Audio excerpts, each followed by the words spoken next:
ಮಡಿಕೇರಿ ನಗರದ ಜಿಲ್ಲಾ ಸಹಕಾರ ತರಬೇತಿ ಸಂಸ್ಥೆಯ ವಸತಿ ನಿಲಯದಲ್ಲಿ ವಾಸ್ತವ್ಯ ಹೂಡಿರುವ ರಾಷ್ಟ್ರೀಯ ವಿಪತ್ತು ನಿರ್ವಹಣಾ ತಂಡದ ಅಧಿಕಾರಿಗಳು ಹಾಗೂ ಸಿಬ್ಬಂದಿಯನ್ನು ಜಿಲ್ಲಾಧಿಕಾರಿ ಎಸ್.ಜೆ. ಸೋಮಶೇಖರ್ ಭೇಟಿ ಮಾಡಿ ಮಾಹಿತಿ ಪಡೆದರು. ಜಿಲ್ಲೆಯ ಸೂಕ್ಷ್ಮ ಹಾಗೂ ಪ್ರವಾಹ ಪೀಡಿತ ಪ್ರದೇಶಗಳನ್ನು ವೀಕ್ಷಿಸಿ ತುರ್ತು ಸಂದರ್ಭದಲ್ಲಿ ಜನ ಜಾನುವಾರು ರಕ್ಷಣೆ ಮಾಡುವಲ್ಲಿ ಎನ್ಡಿಆರ್ಎಫ್ ತಂಡ ಕರ್ತವ್ಯ ನಿರ್ವಹಿಸಲಿದೆ.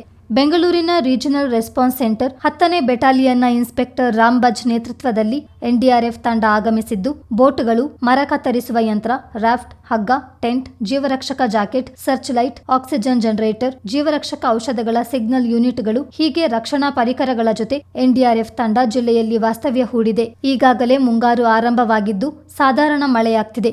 ಮುಂದಿನ ದಿನಗಳಲ್ಲಿ ಹೆಚ್ಚಿನ ಮಳೆಯಾಗುವ ಸಾಧ್ಯತೆ ಇದೆ. ಪ್ರತಿ ವರ್ಷದಂತೆ ಈ ವರ್ಷವೂ ಎನ್ಡಿಆರ್ಎಫ್ ತಂಡ ಕೊಡಗು ಜಿಲ್ಲೆಗೆ ಆಗಮಿಸಿದ್ದು, ಸೂಕ್ಷ್ಮ ಹಾಗೂ ಪ್ರವಾಹ ಪೀಡಿತ ಪ್ರದೇಶಗಳಿಗೆ ಭೇಟಿ ನೀಡಿ ಮಾಹಿತಿ ಪಡೆಯಲಿದೆ. ಈ ಬಾರಿಯ ವಿಶೇಷ ಎಂದರೆ ಹನಿ ಹೆಸರಿನ ಶ್ವಾನವೊಂದು ಆಗಮಿಸಿದ್ದು, ಹೆಚ್ಚಿನ ಮಳೆಯಿಂದ ಅವಘಡಗಳು ಸಂಭವಿಸಿದ್ದಲ್ಲಿ ಪತ್ತೆ ಹಚ್ಚಲು ಶ್ವಾನ ಸಹಾಯಕವಾಗಲಿದೆ. ದಿನಾಂಕ 6/6/2026 ಕೊಡಗು ಜಿಲ್ಲೆಗೆ ನ್ಯಾಷನಲ್ ಡಿಸಾಸ್ಟರ್ ರೆಸ್ಪಾನ್ಸ್ ಫೋರ್ಸ್, ನಾವೇನು NDRF ಅಂತ ಹೇಳ್ತೀವಿ, ಅದಕ್ಕೆ ಸಂಬಂಧಪಟ್ಟಂಗೆ 30 ಜನದ ಒಂದು ತಂಡ ಕೊಡಗು ಜಿಲ್ಲೆಗೆ ಆಗಮಿಸಿದ್ದಾರೆ. ಮತ್ತು ಅವರು ಇಷ್ಟು ವರ್ಷ ಅವರು ಬೇಸು ನಮ್ಮ ಕುಶಾಲನಗರದಲ್ಲಿ ಅವ್ರಿಗೆ ನಾವು ಅಕಾಮಿಡೇಷನ್ ಕೊಡ್ತಾಯಿದ್ವಿ. ಆದರೆ ಯಾವುದೇ ರೀತಿಯಾದಂಥ ಒಂದು ಸಣ್ಣ ಪುಟ್ಟ ಘಟನೆಗಳಾದಂಥ ಸಂದರ್ಭದಲ್ಲಿ ಅವ್ರಿಗೆ ಆ ಒಂದು ಸ್ಥಳಕ್ಕೆ ಏನು ರೀಚ್ ಆಗೋದಕ್ಕೆ ಸ್ವಲ್ಪ ಜಾಸ್ತಿ ಸಮಯ ತಗೊಳ್ತಾ ಇರೋದ್ರಿಂದ ನಾವು ಈ ವರ್ಷ ಅವ್ರನ್ನ ಮಡಿಕೇರಿ ಅಂದರೆ ಡಿಸ್ಟ್ರಿಕ್ಟ್ ಹೆಡ್ ಕ್ವಾರ್ಟ್ರಲ್ಲೇ ಅವ್ರನ್ನ ಸ್ಟೇಷನ್ ಮಾಡಿಸಿದ್ದೀವಿ. ಸೊ ದಟ್ ಅನ್ಟುವರ್ಡ್ ಇನ್ಸಿಡೆಂಟ್ ಏನಾದರೂ ಆದರೆ ಆದಷ್ಟು ಬೇಗ ಅವರು ರೆಸ್ಪಾನ್ಸ್ ಪೀರಿಯಡ್ ಸ್ವಲ್ಪ ಬೇಗ ಇರಲಿ ಅನ್ನುವಂಥ ಉದ್ದೇಶದಿಂದ ಅವರ ಡೆಪ್ಟಿ ಕಮಾಂಡೆಂಟ್ಗಳ ಜೊತೆಗೆ ಒಂದು ಚರ್ಚೆ ಮಾಡಿದಂಥ ಸಂದರ್ಭದಲ್ಲಿ we have taken the decision. ಮತ್ತು ಅವರು ಈಗ ಮಡಿಕೇರಿಯಲ್ಲಿ ಪ್ಲೇಸ್ ಆಗಿದ್ದಾರೆ. ಮತ್ತು ಬರುವಂಥ ದಿನಗಳಲ್ಲೂ ಕೂಡ ಅವರು ಎಲ್ಲೆಲ್ಲಿ ಸೂಕ್ಷ್ಮ ಪ್ರದೇಶಗಳನ್ನು ನಾವು ಇದನ್ನು ಮಾಡಿದ್ದೀವಿ ಮ್ಯಾಪಿಂಗು, ಆ ಜಾಗಗಳನ್ನು ಕೂಡ ಅವರು ವಿಸಿಟ್ ಮಾಡ್ತಾಯಿದ್ದಾರೆ. ಹಾಗೆಯೇ ಶಾಲಾ ಕಾಲೇಜುಗಳಲ್ಲೂ ಕೂಡ ಏನು ಯಾವುದೇ ರೀತಿಯಾದಂಥ ಒಂದು ಅವಘಡ ಸಂಭವಿಸಿದರೆ ಯಾವ ರೀತಿ ರೆಸ್ಪಾನ್ಸ್ ಮಾಡಬೇಕು ಅನ್ನೋದನ್ನು ಕೂಡ ಅವರು ಅವೇರ್ನೆಸ್ ಪ್ರೋಗ್ರಾಮ್ಗಳನ್ನು ಮಾಡ್ತಾಯಿದ್ದಾರೆ. ಸೊ ಹಾಗಾಗಿ ಈಗಾಗಲೇ ಆಗಮಿಸಿರುವ 10ನೇ ಬೆಟಾಲಿಯನ್ ತಂಡವು ಕೇರಳದ ವಯನಾಡ್ ಸೇರಿದಂತೆ ಹಲವು ಕಡೆಗಳಲ್ಲಿ ರಕ್ಷಣಾ ಕಾರ್ಯಾಚರಣೆ ನಡೆಸಿದೆ. ತಂಡದಲ್ಲಿ 30 ಮಂದಿ ಸಿಬ್ಬಂದಿಗಳಿದ್ದು ವಿವಿಧ ರಾಜ್ಯಗಳಿಂದ ಆಗಮಿಸಿದ್ದಾರೆ. ಪ್ರವಾಹ ಹಾಗೂ ಸೂಕ್ಷ್ಮ ಪ್ರದೇಶಗಳಿಗೆ ಭೇಟಿ ನೀಡಿ ಪ್ರಾಕೃತಿಕ ವಿಕೋಪ ಉಂಟಾದಲ್ಲಿ ರಕ್ಷಣಾ ಕಾರ್ಯ ಕೈಗೊಳ್ಳುವ ಸಂಬಂಧ ತಂಡ ಸಿದ್ಧವಾಗಿದೆ.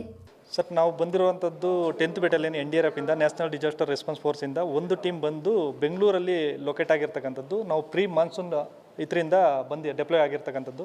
ನಮ್ಮದು ಟೀಮಲ್ಲಿ ಬಂದು 30 ರಿಸ್ಕ್ಯೂರ್ಸ್ ಇರ್ತಾರೆ. ನಮ್ಮ ಕಮಾಂಡರ್ ಬಂದು ಇನ್ಸ್ಪೆಕ್ಟರ್ ರಾಂಬಾಜಿ ಸರ್ ಅಂತೇಳಿ. ಅಲ್ಲಿಂದ ನಾವು ಇಲ್ಲಿ 3 ದಿನ ಆಯಿತು ಡೆಪ್ಲಾಯ್ಮೆಂಟ್ ಆಗಿ. ಈ ಮಾನ್ಸೂನ್ ಒಂದು ಸ್ವಲ್ಪ ಈ ವರ್ಷ ಜಾಸ್ತಿ ಕಡಿಮೆ ಆಗುತ್ತೆ ಅನ್ನೋ ಉದ್ದೇಶ ಇದೆ. ಮತ್ತು ಲಾಸ್ಟ್ ಟೈಮು ಕೇರಳ ಆಗಿ 2029ರಲ್ಲಿ ಮಾನ್ಸೂನ್ ಹಿಟ್ಟಾಗಿದೆ. ಅದಕ್ಕೋಸ್ಕರ ನಾವು ಬಂದು ಇಲ್ಲಿ ಡೆಪ್ಲಾಯ್ ಆಗಿದ್ದೀವಿ.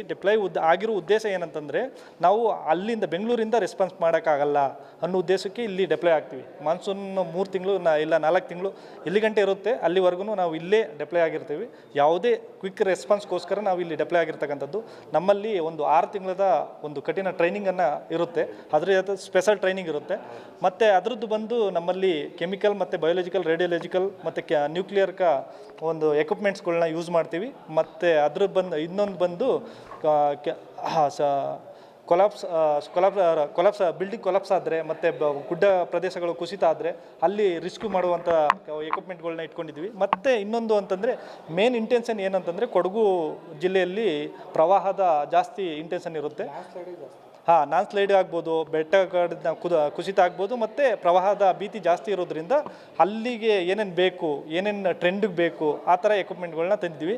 ಅದ್ರ ಜೊತೆಗೆ ನಮ್ಮಲ್ಲಿ ಶ್ವಾನವನ್ನು ತಂದಿದ್ದೀವಿ. ಅದು 1 ವರ್ಷದ ಟ್ರೈನಿಂಗ್ ಮಾಡಿರುತ್ತೆ. ಅದು ಯಾವುದೇ ವ್ಯಕ್ತಿ ಒಳಗಡೆ ಇರ್ತಕ್ಕಂಥದ್ದು, ಯಾರು ಕಣ್ಣಿಗೆ ಕಣ್ಣಿಗೆ ಕಾಣಿಸ್ತಂಥ ವ್ಯಕ್ತಿಯನ್ನು ಹುಡುಕುವಂಥ ಕೆಲಸಕ್ಕೆ ಅದು ತುಂಬ ಹೆಲ್ಪ್ಫುಲ್ ಆಗುತ್ತೆ. ಆ ಉದ್ದೇಶದಲ್ಲಿ ನಾವು ಇಲ್ಲಿ ಬಂದು ಡೆಪ್ಲಾಯ್ ಆಗಿದ್ದೀವಿ. ಯಾವುದೇ ಅದ್ರ ಜೊತೆಗೆ ಈ ಮಳೆ ಒಂದು ಸ್ವಲ್ಪ ಕಡಿಮೆ ಆಯ್ತಂತಂದರೆ ಅಕ್ಕಪಕ್ಕದ ಪ್ರದೇಶಗಳಲ್ಲಿ ನಾವು ಹೋಗಿ ಅವೇರ್ನೆಸ್ ಪ್ರೋಗ್ರಾಮನ್ನು ಮಾಡ್ಕೊಡ್ತೀವಿ. ಒಂದು ಬಂದು ನಾವು SSP ಪ್ರೋಗ್ರಾಮ್ ಅಂತ ಮಾಡ್ಕೊಡ್ತೀವಿ, ಸ್ಕೂಲ್ ಸೇಫ್ಟಿ ಅವೇರ್ನೆಸ್ ಪ್ರೋಗ್ರಾಮ್ ಅಂತ ಕರಿತೀವಿ, ಅದನ್ನು ಸ್ಕೂಲಲ್ಲಿ ಹೋಗಿ ಮಾಡ್ಕೊಡ್ತೀವಿ. ನೆಕ್ಸ್ಟ್ ಬಂದು ಕಮ್ಯುನಿಟಿ ಅವೇರ್ನೆಸ್ ಪ್ರೋಗ್ರಾಮ್ ಅಂತ ಕರಿತೀವಿ. ಕಮ್ಯುನಿಟಿ ಅವೇರ್ನೆಸ್ ಪ್ರೋಗ್ರಾಮ್ ಅಂತಂದರೆ ಎಲ್ಲಿ ಯಾವ ಪ್ರದೇಶದಲ್ಲಿ ಬೆಟ್ಟಗುಡ್ಡ ಪ್ರದೇಶ ಆಗ್ಬೋದು ಮತ್ತು ಪ್ರವಾಹ ಪೀಡಿತ ಪ್ರದೇಶಗಳಾಗ್ಬೋದು, ಅಲ್ಲಿ ಏನು ಮಾಡಬೇಕು, ಪ್ರವಾಹ ಬಂದಾಗ ಏನು ಮಾಡಬೇಕು, ಮತ್ತು ಗುಡ್ಡ ಪ್ರದೇಶದಲ್ಲಿ ಮಳೆಗಾಲದಲ್ಲಿ ಯಾವ ಥರ ಮುನ್ನೆಚ್ಚರಿಕೆಯನ್ನು ವಹಿಸಬೇಕು, ಅಲ್ಲೇ ಇರ್ತಕ್ಕಂಥ ರಿಸ್ಕ್ಯೂಗೆ ಆಗಬೇಕಂತಂದರೆ ಈಗ ಪ್ರವಾಹ ಬಂತು ಅಂತಂದರೆ ಮಳೆ ಜಾಸ್ತಿ ಆಗ್ತು, ಆ ಪ್ರದೇಶವನ್ನು ಖಾಲಿ ಮಾಡ್ತಕ್ಕಂಥದ್ದಾಗ್ಬೋದು. ಅದ್ರ ಜೊತೆಗೆ ಮಳೆ ಜಾಸ್ತಿ ಆಯಿತು, ಫ್ಲಡ್ ಆಗಿಬಿಡ್ತು, ಆವಾಗ ಯಾವ ಥರ ಅವ್ರು ಸರ್ವೈವಲ್ ಆಗಬೇಕು, ಅಲ್ಲಿ ಸರ್ವೈವಲ್ ಏನಕ್ಕೆ ಆಗಬೇಕು ಅಂತಂದರೆ ಈಗ ಅವ್ರನ್ನ ಫ್ಲಡ್ ಆಗಿ ನಮ್ಗೆ ಇನ್ಫಾರ್ಮೇಷನ್ ಬಂದು ನಾವು ಹೋಗೋ ಮೊದಲೇ ಒಂದು 4 ಗಂಟೆ 5 ಗಂಟೆ ಯಾವ ಥರ ಈ ಸ್ವಿಮ್ಮರ್ ಇರ್ತಾರೆ, ಸ್ವಿಮ್ಮಿಂಗ್ ಮಾಡೋಕ್ಕೆ ಬರಲ್ಲ, ಅವರು ಅಲ್ಲಿರ್ತಕ್ಕಂಥ ರಿಸೋರ್ಸಸ್ಸಿಂದ ಯಾವ ಥರ ಸರ್ವೈವಲ್ ಆಗಬೇಕು ಅನ್ನೋದನ್ನ ಅವ್ರನ್ನ ಅವೇರ್ನೆಸ್ ಮೂಡಿಸ್ತಕ್ಕಂಥದ್ದಾಗ್ಬೋದು. ಅದು ಬಿಟ್ಟರೆ ಇನ್ನೊಂದು DM ಪ್ರೋಗ್ರಾಮ್ ಅಂತ ಕರಿತೀವಿ, ಡಿಸಾಸ್ಟರ್ ಮ್ಯಾನೇಜ್ಮೆಂಟ್ ಪ್ರೋಗ್ರಾಮ್. ಡಿಸಾಸ್ಟರ್ನ ಯಾವ ಥರ ಮ್ಯಾನೇಜ್ ಮಾಡಬೇಕು, ಯಾವ ಥರ ಅದನ್ನು ನಾವು ಸೂಕ್ಷ್ಮ ಹಾಗೂ ಪ್ರವಾಹ ಪೀಡಿತ ಪ್ರದೇಶಗಳಿಗೆ NDRF ತಂಡ ಭೇಟಿ ನೀಡಿ ಮಾಹಿತಿ ಪಡೆಯಲಿದೆ. ಹಾಗೆಯೇ ಶಾಲಾ ಕಾಲೇಜುಗಳಿಗೆ ತೆರಳಿ ಮಳೆಗಾಲದಲ್ಲಿ ವಹಿಸಬೇಕಾದ ಮುನ್ನೆಚ್ಚರಿಕಾ ಕ್ರಮಗಳ ಬಗ್ಗೆ ಅರಿವು ಮೂಡಿಸಲಿದ್ದಾರೆ. ಚಿತ್ತಾರ ನ್ಯೂಸ್, ಮಡಿಕೇರಿ.